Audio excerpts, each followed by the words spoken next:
বেলা 6টা বাজে, এখন কি ঘুমানোর সময়? তুমি কি ভুলে গেছো তুমি যে তোমার শ্বশুর বাড়িতে আছো? এখানে কাজের মেয়েরা যেভাবে কাজ করে খায়, তোমাকেও ঠিক সেইভাবেই কাজ করেই খেতে হবে। ধুয়ে শুকিয়ে আয়রন করে আমার আলমারিতে উঠিয়ে রাখবি। হা করে তাকিয়ে কি দেখছিস? আমার মা কি বললো শুনতে পাস? মা আমি কোন নরক এসে পড়ছি মা, আমার সাথে যা হচ্ছে আমি একদম সহ্য করতে পারছি না। আমার মেয়ে ওই বাড়িতে গেছে 24 ঘন্টাও হয়নি, এখনই আমার মেয়ের উপর অত্যাচার, অপমান, এমনই বাড়ির সমস্ত কাজকর্ম করতে দি। এখনই সবাই প্রস্তুত হ, ওই বাড়িতে যাব। কোন অধিকারে যাব মা? বিয়েটা তো তুমি তোমার পছন্দে দিয়েছো, আমাদের কোনো মতামতই জানতে চাও না। তুমি আমাদেরকে কথা বলার সুযোগই দাও নাই। ভাইয়া তো ঠিকই বলেছে, আমরা কোন অধিকারে যাব? আমার মেয়ের জন্য আমি একাই যথেষ্ট। তানিয়া, মা আমি ভালো নেই মা। কোথায় এবারে মানুষ? আমার কাছে আসুন। চিৎকার করছেন কেন? এটা কি কোনো বাজার? আমার মেয়ের বিয়ে হয়েছে 24 ঘন্টাও হয়নি, এর মধ্যে আমার মেয়েকে দিয়ে বাড়ির সমস্ত কাজ করাচ্ছেন, আমার মেয়েকে অপমান করছেন। এইটা কোনো অপমান, এটা চৌধুরী বাড়ির নিয়ম। আমি আমার মেয়ের উপর অত্যাচার সহ্য করব না। আপনি ভুল শব্দ ব্যবহার করেছেন। অত্যাচার না, এটা এই বাড়ির বাস্তবতা।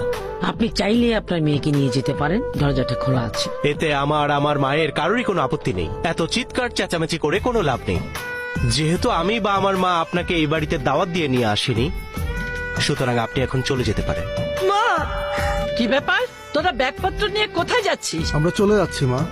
যতদিন যাচ্ছে ঝামেলা শুধুই বাড়ছে মা। মা আমরা কখনোই যেতে চাইনি, কিন্তু আপনি বারবার আমাদের এটাই বুঝিয়েছেন আমরা এই বাড়ির উপযুক্ত না।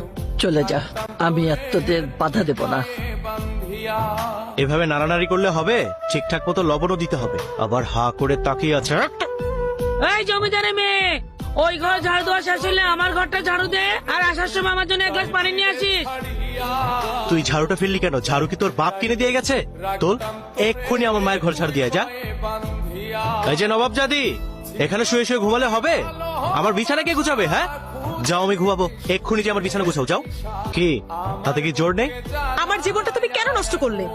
আমি তোমার জীবন নষ্ট করেছি? আমি তো তোমার জীবন নষ্ট করিনি। মানে বিয়ে করলে কি কারো জীবন নষ্ট হয়ে যায়? হ্যাঁ নষ্ট হয়ে যায়। বিয়ের আগে যখন মানুষটা একরকম দেখায়, আর বিয়ের পর পুরো পরিবর্তন হয়ে যায়। আমি ভেবেছিলাম তুমি কোটিপতি ছেলে, তোমার লাইফ স্টাইল হবে অন্যরকম, আমি দেশ বিদেশ ঘুরে বেড়াবো, বিন্দাস লাইফ কাটাবো। আর এখন একটা ঘরের মধ্যে আমাকে আটকা পড়ে থাকতে হচ্ছে, বাড়ির সমস্ত কাজ করতে হচ্ছে। আমি এই লাইফটা চাইনি। মানে তোমার ভাইয়েরা তাদের বউদেরকে নিয়ে কি দেশ বিদেশে ঘুরে বেড়ায়? যদি না ঘুরে বেড়ায়, তাহলে তুমি কিভাবে আশা করছো যে আমি তোমাকে নিয়ে দেশ বিদেশে ঘুরে বেড়াবো? তুমি কি ওদের সাথে আমাকে তুলনা করছো? I am just talking about reality. ওই ফকিন্নির বাচ্চাদের সাথে তুমি আমাকে মেলাচ্ছ?